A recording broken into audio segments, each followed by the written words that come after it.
So Tucker Carlson today talking about pharmaceutical industry corruption in this video, saying that pharma companies put profits before patients. Let's see how accurate he is. So I love Tucker Carlson. I'm a big fan, actually. I agree with a lot of what he has to say. And today he's talking about the fact that pharma companies are putting profits before what's in the best welfare of patients, that, this is what happened during COVID and mental health treatment, so forth and so on. They use lobbyists, advertising, media. All that is true about lobbying, advertising, the media. They do, of course, leverage those points or those resources like a lot of other industries do.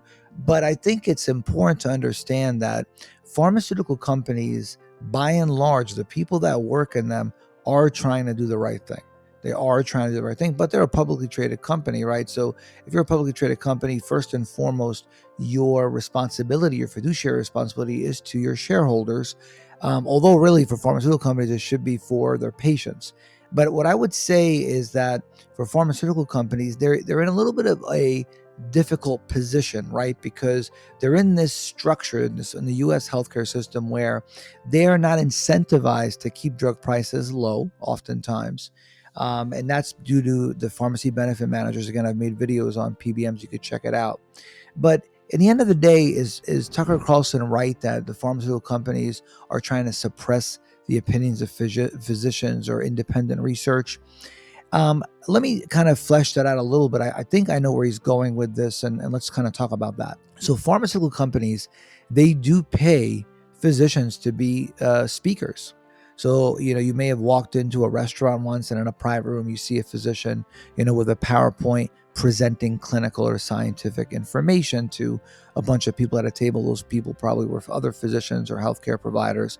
And probably that event was sponsored by a pharmaceutical company. And so they do that, right? They pay physicians to do that. They give them a deck and they give them the talking points. Does that mean that they suppress them? I would say yes and no.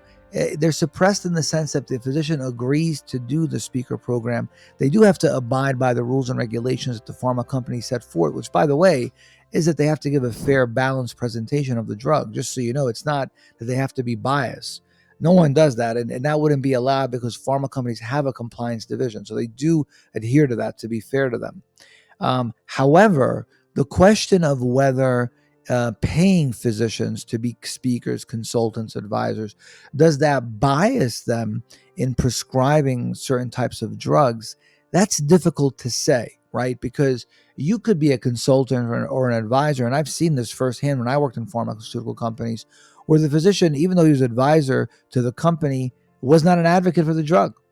Okay, so that happens. Now, if the pharma company's intention is to say, you know what, we're going to hire Dr. Solomon because we want him to be an advocate, not because we want him to educate other healthcare providers on the best treatment for, fill in the blank, type 2 diabetes, cancer, asthma, whatever the disease state is that you're focused on, then yes, then there's an issue. And that goes back to having good policies and standards within the pharmaceutical company about as to how you decide who's going to be a speaker for your company, who's going to be an advisor. You have to have a good criteria for that, and also a good criteria for why you need to conduct that educational program, that dinner program, whatever it is that you're trying to conduct. You have to have a good rationale for that. So his skepticism, I think, reflects probably the broader skepticism that we see in probably the U.S. and among the public, and lay public in general when it comes to the pharmaceutical industry, which I think probably got even more exacerbated after COVID, right? Because after COVID, there was a lot of question about whether or not this drug, these COVID vaccines were studied carefully or not. And then I could see that because historically vaccines can take up to a decade to get onto the market. So the fact that it was released so quickly during the pandemic either is a great scientific feat or there's something to question there. Now, does pharma have power and influence? Absolutely, they do. They have a lot of money, but it's no different than any other industry trade groups, the tobacco group, the airline industry. I can go on, the banking industry. They all have lobbying groups. They have tremendous amount of influence in Congress. The more money you have, the more power you can wield within Congress. So I don't think that we kind of designate or separate the pharmaceutical industry on its own really is fair. Of course, the pharmaceutical industry from the perspective that it has a an impact on overall quality of life for patients and the healthcare system. From that perspective, they're different and they're kind of set apart. But you can argue that of the airline industry, right? I mean, if you're going in these airplanes, if you're hearing a lot of stories nowadays of these airplanes that have all these mechanical failures.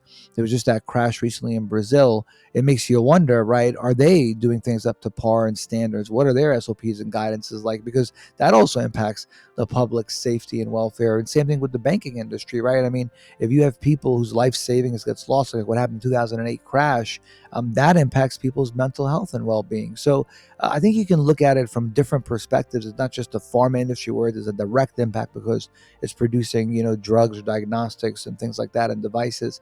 I think in general, we have to kind of have the same level of standard or stringentness, so to speak, for these different industries. All right, so I hope you guys like that content. If you're interested in learning more about pharma, biotech, all things healthcare policy related, make sure you like, subscribe, and drop a comment below. Let me know what types of content you want to hear about. All right, I'll talk to you guys soon.